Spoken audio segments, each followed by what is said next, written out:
Part of the excitement of life is being able to work towards a future. We try to lose weight, get good grades, have good relationships. All of these goals require us to go from point A to point B, and you have to know where point A is in order to get to point B. That's where self-awareness comes in. We need to know where we're at to take steps towards that future. If there are goals in life that you want to achieve, then you have to start out with self-awareness. You have to know who you are, what you love, what you're good at, but also, more importantly, what you're bad at. What are the things inhibiting you from reaching the life that you want? In this video, I'm going to go over a few tips you can start implementing today to have more self-awareness in your life. If that's what you're here for, then watch this video.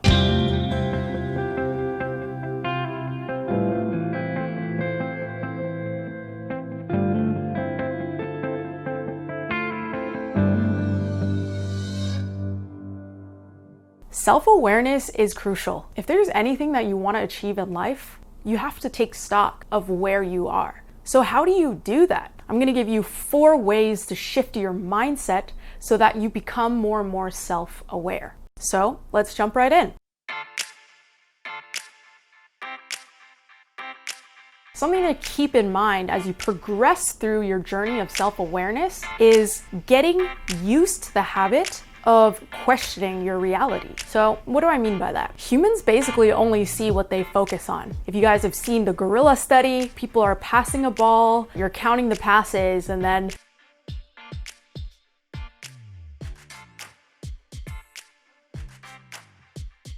at the end of the video, it's like, hey, did you notice that there was a gorilla that walked straight through the screen? That was a selective perception study. That suggests humans are really bad at just paying attention to everything. So if it's so hard to perceive everything, you have to admit that there are some things that you're blind to. The first step is just acknowledging the fact that there are aspects to you that you've never thought about, that you've never dug into, and then developing a curiosity about it. You have to make a habit out of questioning yourself, questioning the underlying whys of what you do.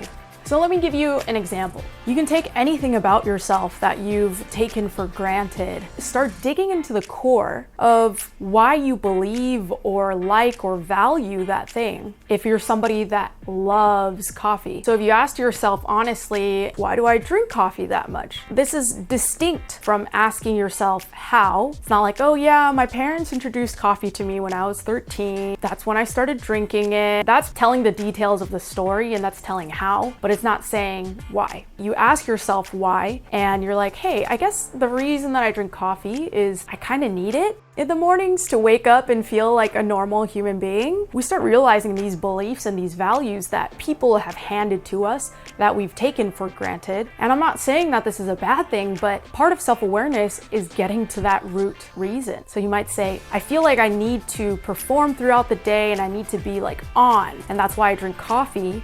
Then you ask yourself, why do I feel the need to be on all the time? Is there something that I'm afraid to show people? If I do have shame about that, why do I have shame about that? Is it because when I was a child, my parents always told me to look excited and happy when their friends came over? And slowly I began to associate putting on a face, putting on an image. And so I taught myself that being who I am and how I genuinely feel is not okay. So it's pretty crazy because you can start at something as surface as coffee and then get to something so deep and visceral about who you are and why you are the way that you are. Because if you think about it, we do a lot of things automatically every single day. We've gotten into these patterns, and this is our brain trying to save us the effort of thinking. It allows us to focus on the things that we do need to change, and that's why self-awareness is also difficult, because it takes energy, it takes time, it takes commitment and dedication to building this habit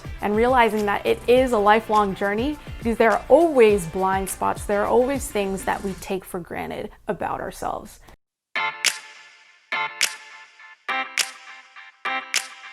The second tip to have more self-awareness is just to start noticing your emotions. I'm gonna name some very critical emotions to pay attention to. So feelings like resentment, being offended, shame, anger, all of these emotions are extremely complex. The reason we feel them is because we have all these compounded habits over time. You might be at a place where you don't even know what those emotions feel like.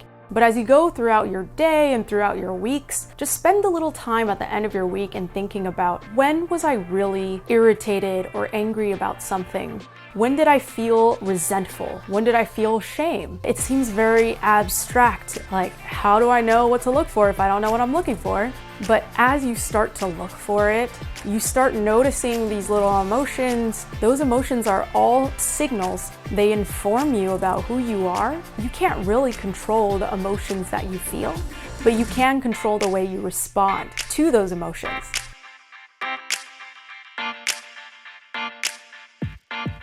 And that leads me to my next tip to help you have more self-awareness, which is realizing that emotions are not reality.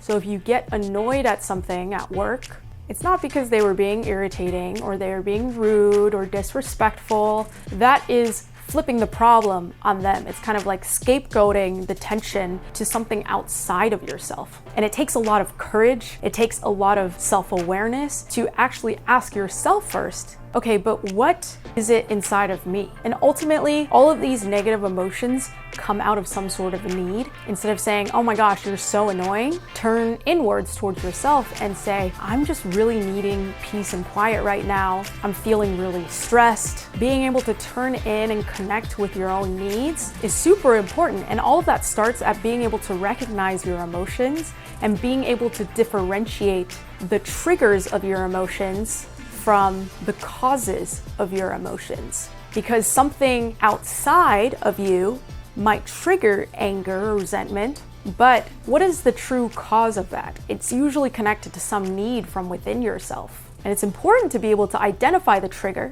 but you have to be able to separate the trigger from the cause.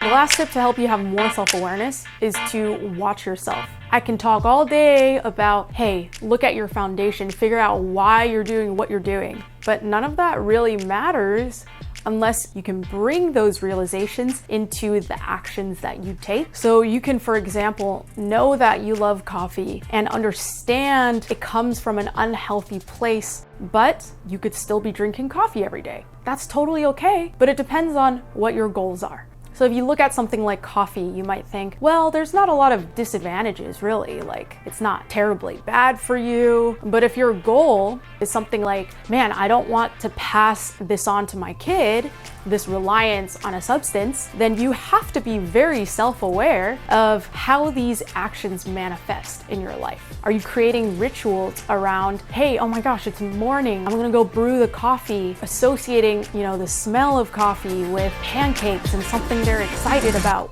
If you're aiming at something like that, then it is incredibly important to watch what you're doing as much as knowing why you're doing the things that you're doing. You can say, hey, I'm super invested in health and I'm interested in health, but when you look at your actions, you don't really work out, you rarely get your heart rate up, you eat like trash. And for myself, that's why I love tracker apps where I track habits that I keep every single day, where I track my moods. I need to know where I'm at in order to reach the place that I'm trying to get to. It's being able to look at the data in a removed sense and say, that's interesting, and asking yourself why. The point of self-awareness is not to judge yourself, point out all your flaws. It's not an opportunity to feel shame about yourself. I still struggle with that myself, but it's being able to take a step back and have compassion for yourself. When you have an understanding of somebody's story and knowing why they did the things that they did, it doesn't excuse their actions or doesn't justify their actions, but at least it gives you a better understanding of why they are the person that they are today.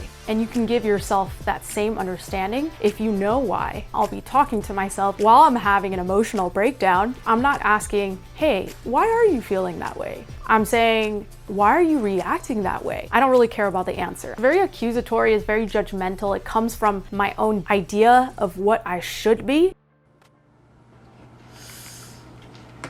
Hey everyone, this is gonna be a little bit awkward just because I did not plan this. My cat is coming to eat its food and stand right in front of the camera. It didn't feel fair for me to talk about self-awareness and not show you guys what it looks like in the moment. Ultimately, self-awareness is not easy.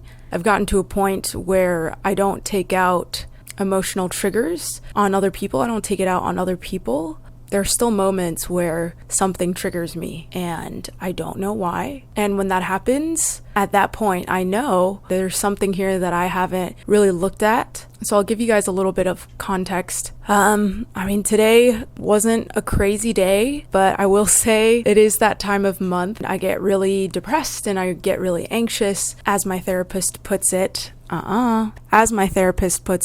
Around this time of month, it seems like the armor that I usually have on, I don't have that. So my skin is especially thin. A lot of things can trigger me. But I would say that because I'm self-aware, I'm able to see these situations objectively and see that there's nothing actually about them that is creating this sort of reaction. It's really me and my own insecurities. Basically what happened was just I was having my weekly meeting with my boss. He just wasn't that impressed with the work that I've done. And then my upstairs neighbors were arguing and screaming at each other.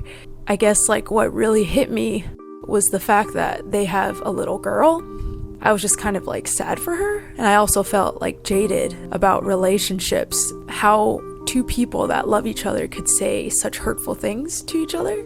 I think I've gotten to a point where in the moment I can have compassion for myself and say, hey, you're just feeling a little sensitive right now, and that's okay. I took space and journaled a little bit. I filled up about 4 pages. They're not full pages, but just trying to figure out and follow my train of thought to what is causing this emotional reaction. Because in the moment, I'm not really thinking that hard about why I'm experiencing that. But as I'm continually sitting in that emotion and as it kept building up, I try my best to not shame myself, even though I do still feel shame sometimes for not having it together and not reacting in the way that I would expect of myself after so much growth and so much progress. I guess it's just testament to the fact that it's hard. Self-awareness is really hard. And if you saw these notes, just to give you guys an example of how messy it is, honestly, all I want to do right now is just play Stardew and eat ice cream and drink some wine, distract myself to oblivion, because that's easier and that's my practiced coping mechanism. But I've written down a lot of really just raw emotions and thoughts that were going through my mind. And there's an awareness that everything I'm writing down, it's not a reflection of reality or what I believe to be true, but it's what I'm thinking at that moment. So stuff like, I'm so afraid to be a burden. I wrote down questions like, what do I need? How do I feel? I feel alone. I feel bitter because of expectations. I feel just really sad, very vulnerable, and embarrassed because I hate being emotional. One of my core negative beliefs is that I'm a burden. I have a huge aversion to reaching out for help. The phrase that just kept coming back to me was, Joyce, you need to learn how to take up space, because I'm always so afraid to demand attention, to ask for someone to listen and try to understand me.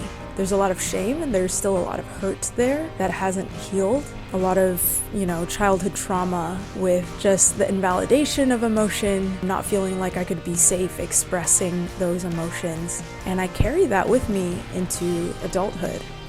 That little girl from my childhood, she's still here with me. And when I ignore my emotions, I'm doing to her what my family did to me when I was younger. Telling her to hush, be quiet, that it's not reasonable, that it's funny that I'm crying. And I feel ridiculous for crying, even though emotions are natural and they're there to tell us something about ourselves. The biggest takeaway too is that in this process, it's so crucial to have patience for yourself. Because when you feel like the whole world is against you or you feel alone, the first person that really should be on your side is yourself. And if you're telling yourself that you shouldn't be feeling that way, you're embarrassing, you're reacting in a childish way, that narrative, that layer that goes through your mind is really shame-inducing, and it actually prevents you from truly looking and figuring out what's wrong and how to fix it. If you found this video helpful, make sure to hit the subscribe button and give the video a like. And let me know down in the comments below, what is your point A and what is your point B? Why is it worth it for you to undertake this journey of self-awareness? Motivation is everything. If you don't realize how important it is, if you don't think it's something to focus on, then you'll never take that journey, or when it gets hard, you might just give up. Let me know down in the comments below, why are you taking this journey? What is your point B? Where are you headed? Where do you want to go? What is that ideal future self? Anyway, thanks for watching. I really appreciate you all and your support. I will see you in the next video.